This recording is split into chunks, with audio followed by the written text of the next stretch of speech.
Next time death calls and asks how you've been, I'm telling him you're not home.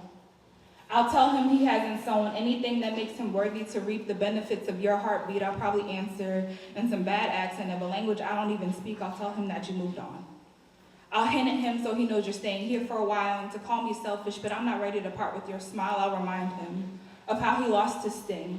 I'll tell him about the victory you're currently living in. I'll probably tell you something like it was the wrong number.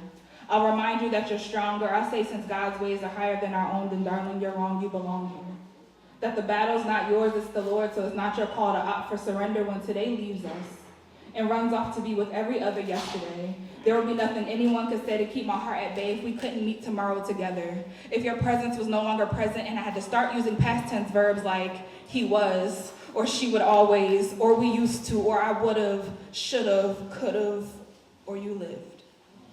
And I'm writing this piece because I know what a close call is, and I want to pray you out of his reception. To bind another almost, to rebuke another not quite, to resume responsibility for intercession over your life. I won't let you go down without a fight. For every God, please, positioned on my knees, if this is what it takes, I will stay at his feet. I'll use this power of life and death to fight for your next breath. Come hell or high water, I won't lose you to yourself or the enemy's translation of you. I won't lose you to the world's interpretation of you or the summation of your past. He gave you a gift that you don't just get to give back. You can't manipulate the Father of time and persuade him that yours is up. You cannot give up, and I won't let you.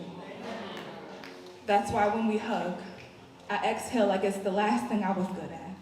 I say I love you like it's my first language, and I pray that my next inhale has the strength to carry us into forever. I hold on like I never cared that this moment can sense our desperation.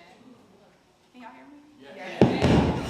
That's why dead silence on phone calls won't persuade me to hang up. Quite honestly, I'd rather have some dead air than a dead you, and the time running reminds me how much I value your posts. Wow. And people will probably think I care more than I should, but quite frankly, I think anyone would if they knew what it took for you to be here. They would know that this warfare is not a game, and personally, my life wouldn't be the same if you weren't still here. That's why I love in a way that some people might not get, so you know that you're more than your mistakes, you're more tenacious than your regrets. You might have been down and out, but God's not through with you yet. He loves you way more than I ever could. But this isn't the way he wanted you back. He wants to show you just how much in the midst of the attack, so give him a chance to show himself true, because I'm not done counting days with you. So when today leaves us and runs off to be with every other yesterday, at night I want to look death square in the face and say they're holding on. They're still here. I thank God that you're holding on, that you're still here. Thank you.